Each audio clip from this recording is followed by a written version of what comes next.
Um rei da Inglaterra renunciou ao trono no auge do poder.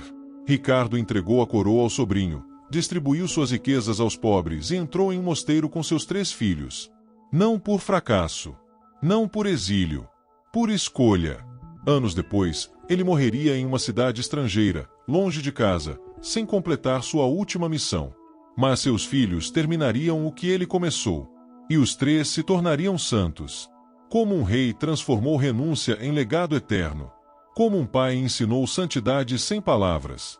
A resposta está em cada passo dessa jornada, da Inglaterra medieval até um túmulo na Itália onde milagres começaram a acontecer. Se você acredita que histórias reais podem transformar vidas, deixe seu like agora.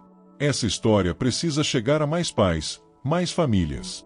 E fique até o final, porque o que aconteceu após a morte de Ricardo é ainda mais extraordinário do que sua vida. Inglaterra, ano 675. O rei Egberto I acabava de morrer. O salão do trono em Wessex estava em silêncio. Nobres aguardavam a decisão. O herdeiro legítimo, Eadric, tinha apenas 7 anos, criança demais para governar um reino em tempos de guerra contra invasores saxões. Ricardo, tio do rei morto, observava o menino. Ele não queria aquela coroa. Nunca quis. Mas o reino precisava de um governante adulto, experiente. Os bispos insistiram. Os nobres suplicaram. Ele aceitou. Mas fez um juramento silencioso diante de Deus. Aquela coroa seria devolvida quando o sobrinho crescesse. Nem um dia a mais. Durante 11 anos, Ricardo governou a Inglaterra. Não como os reis de seu tempo, sedentos por conquistas, obcecados por glória. Ele resolvia conflitos com diálogo. Acabava com disputas pela palavra, não pela espada. Distribuía esmolas pessoalmente. Visitava os doentes. Ouvia os pobres. Os nobres estranhavam. Um rei não deve se misturar com mendigos, diziam. Mas o povo o amava. Ricardo tinha 3 filhos, Vinebaldo, Vilibaldo e Valberga. Desde pequenos, ele os levava consigo. Não aos banquetes luxuosos, mas às visitas aos leprosos. Não aos campos de batalha, mas às igrejas, onde rezavam juntos ao amanhecer. Um dia, ele dizia aos filhos: vocês entenderão que a maior coroa não está na cabeça, mas no coração. Eles não compreendiam completamente, mas observavam e gravavam cada gesto do pai. Sua esposa morreu quando Valberga tinha 12 anos. A dor foi profunda. Ricardo chorou diante dos filhos, não escondeu a tristeza, mas também não deixou que ela o afastasse de Deus. Ela está com o pai agora, disse aos filhos, ajoelhado diante do altar. E um dia, se formos fiéis, estaremos todos juntos novamente. Foi a primeira vez que Vinebaldo viu o pai chorar. E também a primeira vez que entendeu: a fé não elimina a dor. Ela a transforma. No ano 685, Eadric completou 18 anos. Ricardo convocou toda a corte. Diante de bispos, nobres e do próprio sobrinho, ele fez o impensável. Retirou a coroa da cabeça. Colocou-a nas mãos do jovem herdeiro. Esta nunca foi minha, disse Ricardo. Apenas a guardei para você. O salão ficou em silêncio absoluto. Reis não renunciavam. Reis morriam no trono, agarrados ao poder até o último suspiro. Mas Ricardo já não era apenas um rei. Era um homem livre. O mosteiro de Walton não era um palácio. As paredes eram frias. O colchão, duro. A comida, simples, pão, sopa, silêncio. Para quem tinha dormido em leitos reais, aquilo poderia ser humilhação. Mas para Ricardo, era libertação. Ele não pregava aos filhos. Não fazia discursos sobre virtude ou santidade. Ele simplesmente vivia. Acordava antes do amanhecer para as orações das matinas. Ajoelhava-se no chão de pedra gelada, mesmo quando seus joelhos doíam. Trabalhava na horta ao lado dos monges mais jovens, sujando as mãos que antes assinavam decretos reais. E quando algum irmão cometia um erro, Ricardo nunca o censurava, apenas ajudava a consertar. Valberga, a filha, tinha apenas 11 anos quando entraram no mosteiro. Ela observava o pai em silêncio. Via como ele tratava cada pessoa, do abade ao servo, com a mesma dignidade. Via como ele sorria, mesmo quando a vida monástica exigia sacrifícios que ela mal compreendia. Uma noite, ela perguntou: Pai, você sente falta de ser rei? Ricardo ficou em silêncio por um longo momento. Depois respondeu: Eu sinto falta de acreditar que aquilo importava. Vinebaldo e Vilibaldo, os filhos, cresceram naquele ambiente de oração e trabalho. Não havia professores contratados, não havia aulas de etiqueta real. Mas havia algo mais poderoso, o exemplo diário de um homem que havia trocado tudo por Deus. E isso moldava algo profundo neles. Os anos passaram. Ricardo e os filhos tornaram-se sacerdotes. A ordenação foi simples, sem pompa, sem convidados ilustres. Mas naquele dia, quando Ricardo colocou as mãos sobre a cabeça de seus filhos durante a bênção, algo se consolidou, uma linhagem espiritual estava sendo formada. Não uma dinastia de reis. Uma família de santos. Mas foi depois da ordenação que Ricardo teve uma visão. Não uma aparição mística, não uma voz do céu. Apenas uma certeza crescente, silenciosa, persistente. Eles precisavam ir além. Precisavam peregrinar. Roma. Jerusalém. Os lugares onde os apóstolos derramaram sangue, onde Cristo caminhou. Ele reuniu os filhos. Vamos fazer uma última jornada juntos. Valberga, agora uma jovem mulher, seria deixada aos cuidados da abadesa de Wimborne, na Inglaterra. Ricardo sabia que ela tinha uma vocação religiosa forte, e que aquele convento a prepararia para algo maior. Ele a abraçou longamente antes de partir. Você continuará o que começamos aqui, disse. E Valberga entendeu, não era um adeus. Era uma missão. Ricardo, Vinebaldo e Vilibaldo partiram a pé, da Inglaterra para a França. Passaram por monastérios, vilarejos, pontes de madeira sobre rios gelados. Ricardo já não era jovem, seus cabelos estavam brancos, sua respiração mais curta nas subidas. Mas ele caminhava com determinação, porque sabia, essa peregrinação não era apenas uma viagem. Era a última lição que ele poderia dar aos filhos. A lição de que a vida cristã é uma jornada, não um destino confortável. Eles entraram na Itália. A estrada para Roma estava próxima. Mas em Lucca, na Toscana, Ricardo sentiu algo errado. Febre, fraqueza, dor no peito. Ele tentou esconder dos filhos, mas Vinebaldo percebeu: Pai, você precisa descansar. Estamos quase chegando em Roma, Ricardo insistiu. Só mais alguns dias. Mas o corpo tinha seus limites. E Deus, seus planos. Lucca, Toscana. Ano 722. A cidade era pequena, mas antiga. Suas igrejas de pedra guardavam relíquias de mártires que poucos conheciam. Ricardo foi levado para um quarto simples próximo à igreja de São Frediano, um santo irlandês que, séculos antes, também havia sido peregrino. Vinebaldo e Vilibaldo não saíam do lado do pai. Chamaram médicos. Rezaram. Aplicaram compressas frias na testa febril. Mas a cada dia, Ricardo ficava mais fraco. Sua pele, pálida. Sua respiração, pesada. Ele sabia. Numa tarde, quando o sol entrava pela pequena janela, Ricardo chamou os filhos. Sua voz estava fraca, mas firme. Vocês vão continuar sem mim. Não, pai. Vilibaldo segurou sua mão. Vamos esperar você melhorar. Vamos juntos para Jerusalém. Ricardo sorriu, aquele sorriso que os filhos conheciam desde crianças. O sorriso de quem sabe algo que eles ainda não sabem. Jerusalém não é um lugar, meus filhos. É uma escolha. Vocês já estão no caminho. Vinebaldo ajoelhou-se ao lado da cama. Pai, nós não sabemos fazer isso sozinhos. Você sempre nos guiou. Sempre nos mostrou o caminho. Eu mostrei o que pude. Ricardo respirou fundo. Mas agora, o mestre vai guiar vocês. E ele é melhor do que eu jamais fui. Ele olhou para os dois, memorizando seus rostos. Seus filhos. Homens de Deus agora, sacerdotes, peregrinos, prometam uma coisa, Ricardo sussurrou. Não desistam da santidade. Não importa o que aconteça. Não importa quem duvide. Sejam santos. Como sua mãe teria querido. Como Valberga vai ser.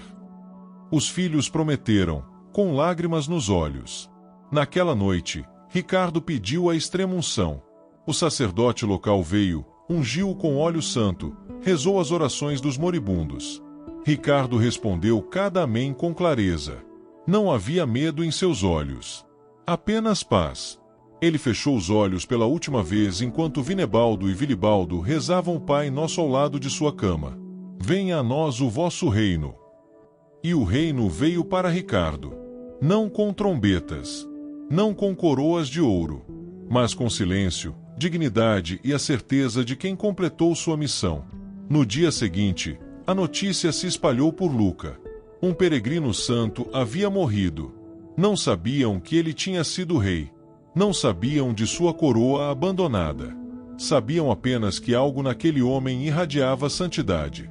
Vinebaldo e Vilibaldo decidiram enterrá-lo ali mesmo, na igreja de São Frediano.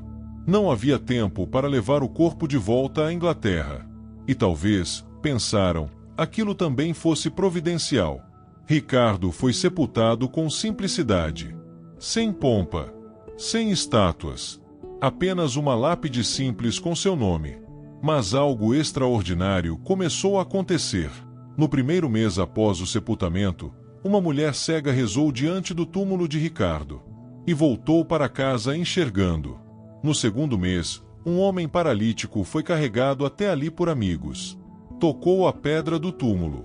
E levantou-se caminhando. Notícias se espalharam. Peregrinos começaram a vir de toda a Toscana. Depois, de toda a Itália.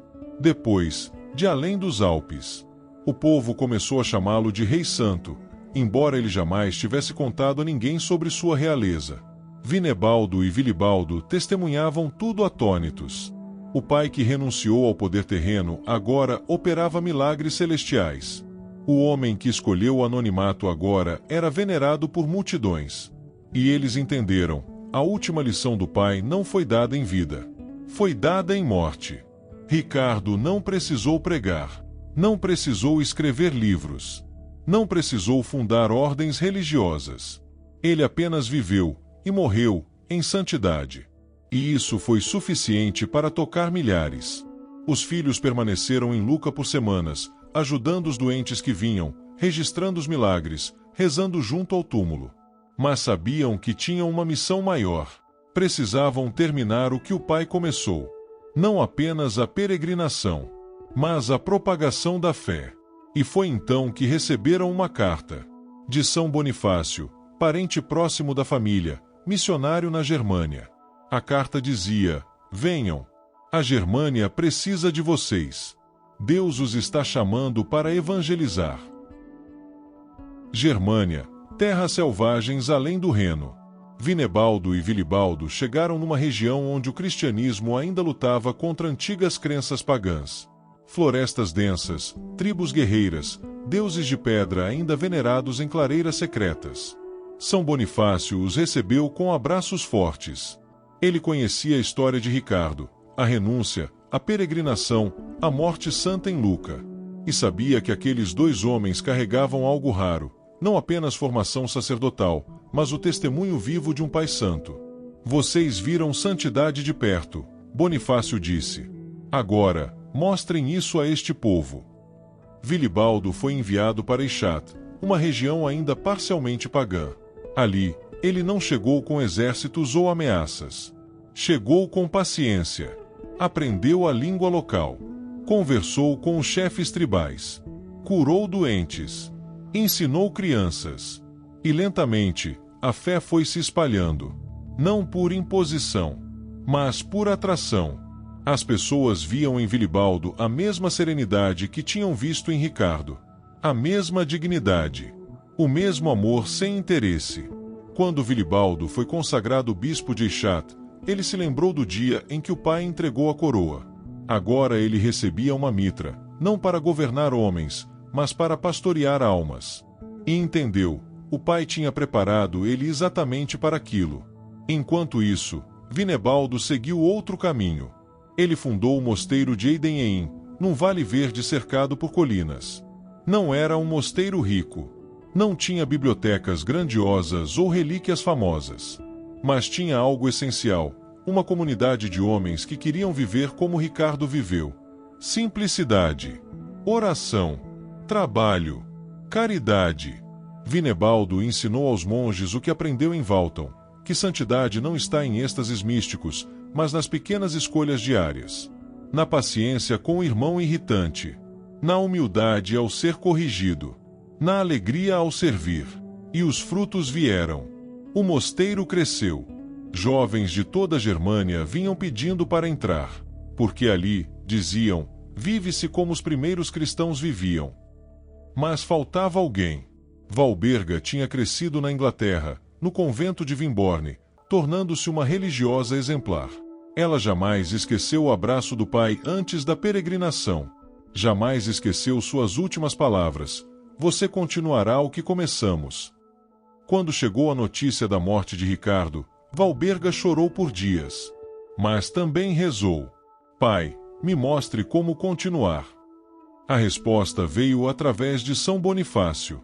Ele escreveu para ela: "Seus irmãos estão evangelizando a Germânia. Mas falta algo, mulheres santas que ensinem outras mulheres. Venha." Valberga não hesitou. Deixou a Inglaterra, a terra natal, o convento seguro, as freiras que conhecia desde menina, e atravessou o mar em direção ao desconhecido. Quando chegou em Eidenheim, Vinebaldo a recebeu com lágrimas. "Agora estamos completos," ele disse. Valberga assumiu a liderança do ramo feminino do mosteiro de Eidenheim. E ali, ela fez o que o pai fez, ensinou pelo exemplo.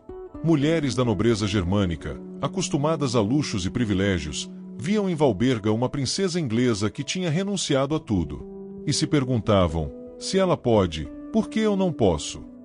Jovens camponesas, sem educação, viam em Valberga alguém que as tratava com dignidade, que as ensinava a ler, a rezar, a ter esperança. E lentamente, algo extraordinário aconteceu. A fé cristã na Germânia não foi apenas uma conversão de homens. Foi uma conversão de famílias inteiras. Porque Valberga mostrava que santidade não era só para monges isolados, era para mães, esposas, filhas. Os 3 filhos de Ricardo estavam agora, fazendo exatamente o que o pai fez, transformando vidas não por discursos grandiosos, mas por testemunho silencioso. Vilibaldo como bispo, Vinebaldo como abade, Valberga como abadesa. E todos operavam milagres. Assim como o pai. Em Eixat, pessoas eram curadas quando Vilibaldo as benzia. Em Eidenheim, Vinebaldo expulsava demônios com orações simples. E Valberga tinha um dom especial: óleo brotava de suas relíquias após sua morte, curando incontáveis doentes. Os historiadores registraram: 3 filhos de um rei santo tornaram-se santos. Mas a verdade era maior que isso. Ricardo não apenas gerou os santos biologicamente. Ele os formou espiritualmente. Dia após dia. Escolha após escolha. E o fruto dessa formação durou séculos. Germânia, anos depois da morte de Ricardo. Vilibaldo caminhava pelas florestas densas onde tribos pagãs ainda resistiam ao evangelho. Ele carregava apenas um crucifixo e a lembrança do pai. Quando os chefes tribais o questionavam: por que deveríamos ouvir você? Vilibaldo não falava de teologia complexa. Falava de um rei que renunciou tudo por amor a Deus. E algo naquela história tocava até os corações mais endurecidos. Em Eixat, Vilibaldo foi consagrado bispo. A catedral que ele ajudou a construir ainda existe hoje, um testemunho em pedra de que o filho do rei peregrino cumpriu sua missão. Ele batizou milhares, fundou monastérios, trouxe luz onde havia trevas. Mas nunca esqueceu: tudo que sou, aprendi ajoelhado ao lado do meu pai. Vinebaldo, o irmão, seguiu caminho semelhante. Fundou o mosteiro de Eidenheim, que se tornou centro de espiritualidade e educação. Monges vinham de toda a Europa para aprender ali. E Vinebaldo repetia sempre: Meu pai me ensinou que santidade não é aperfeiçoamento, é entrega diária. Ele morreu jovem, ainda em missão, mas deixou uma comunidade transformada. E Valberga, a filha que ficara na Inglaterra, ela não estava parada. Após anos no convento de Wimborne, foi chamada por seus irmãos para ajudar na evangelização da Germânia. Ela atravessou o canal, enfrentou tempestades, caminhou pelas mesmas estradas que o pai havia percorrido. Tornou-se abadesa de Eidenheim após a morte de Vinebaldo. E ali, Valberga fez o que o pai fez no mosteiro de Walton, ensinou pelo exemplo. Cuidou de doentes, educou meninas pobres, rezou pelas almas. Milagres eram atribuídos a ela ainda em vida. Curas, proteção contra tempestades, conversões inexplicáveis. Quando Valberga morreu, foi sepultada ao lado do irmão Vinebaldo. E seu túmulo também se tornou lugar de peregrinação, onde até hoje, na Alemanha, milhares visitam a Basílica de Santa Walburga. 3 filhos, 3 santos, 3 vidas completamente entregues a Deus. Mas o que os uniu não foi genética, não foi sorte. Foi a escolha de um pai que decidiu, diariamente, mostrar-lhes o caminho. Séculos depois, a Igreja reconheceu oficialmente: Ricardo de Wessex, o rei que abdicou a coroa, é santo. Não pelos milagres que operou após a morte, embora fossem muitos, mas pela vida que viveu, pela família que formou, pelo legado que plantou. Hoje, na Catedral de Eixat, há uma imagem de São Ricardo junto com seus 3 filhos. 4 halos dourados. 4 santos de uma mesma família. Historiadores discutem se ele foi realmente rei. Questionam datas. Debatem documentos. Mas ninguém questiona o fruto. Porque o fruto está em pé até hoje, em catedrais, em vidas transformadas, em famílias que olham para Ricardo e pensam: se ele conseguiu, eu também posso. São Ricardo é padroeiro dos pais de família. Não porque foi perfeito, mas porque foi fiel. Ele entendeu algo que o mundo esquece: a maior herança que um pai pode deixar não é dinheiro, não é status, não é conforto. É o caminho para o céu. E ele não apenas mostrou esse caminho aos filhos. Ele caminhou ao lado deles. Suou com eles. Rezou com eles. Morreu antes de chegar ao destino terreno, mas chegou ao destino eterno. E seus filhos terminaram a jornada. Não por obrigação, mas porque viram, no pai, que valia a pena. Hoje, quando pais e mães rezam a São Ricardo, pedem: me ensina a formar santos. Me ensinas a ser o tipo de pai que deixa legado eterno.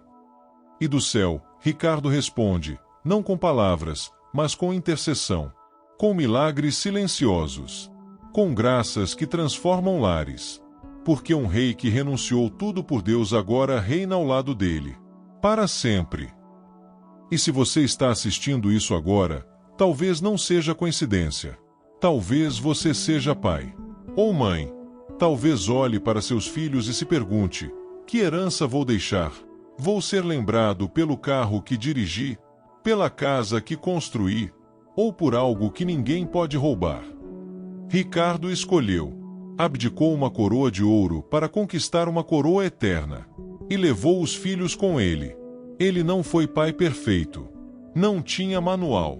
Não tinha Instagram com dicas de parentalidade cristã.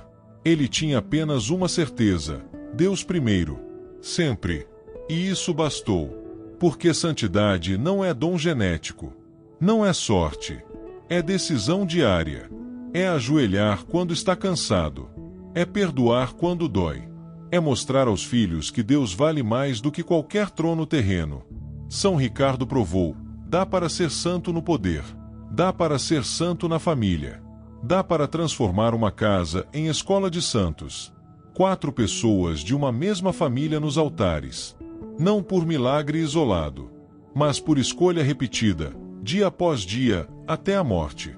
E agora, a pergunta é para você: que tipo de legado você quer deixar? Se essa história tocou seu coração, deixa aqui embaixo nos comentários: São Ricardo, rogai por mim e pela minha família. E me conta, qual santo você quer que eu traga para esse canal? Escreve o nome. Vou ler cada comentário. Curte esse vídeo. Compartilha com aquele pai, aquela mãe que precisa ouvir isso hoje. E se inscreve no canal, ativa o sininho, porque toda semana tem uma história real de fé que pode mudar sua vida. São Ricardo não desistiu da santidade. Seus filhos não desistiram. E você? Não desista. Porque o céu vale a pena. E seus filhos merecem ver você tentando chegar lá. São Ricardo, rogai por nós.